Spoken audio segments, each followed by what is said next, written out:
Ce n'est pas la lame qui fait le guerrier, mais celui qui ose s'en servir. Et si je te disais que certains hommes ont manié l'épée comme une extension de leur propre corps? Des combattants si dangereux qu'un duel contre eux était presque une condamnation. Voici le top 5 des meilleurs épéistes de l'histoire.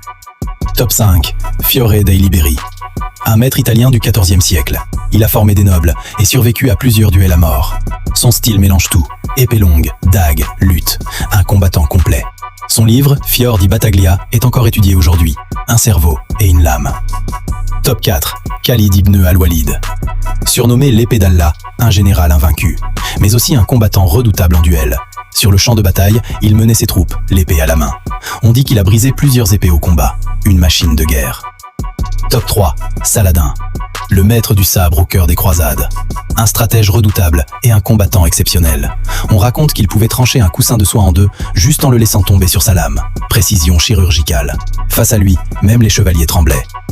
Top 2. Jacques de Lalaing. Le chevalier parfait.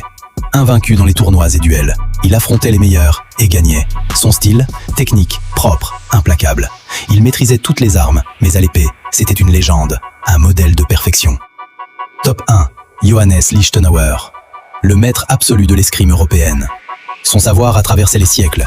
Ses techniques étaient si avancées qu'elles sont encore étudiées aujourd'hui. Il transformait chaque combat en science parfaite. Face à lui, pas un duel, une leçon. Alors dis-moi, quel est ton préféré? Et si tu veux être sûr d'en apprendre tous les jours, like et abonne-toi.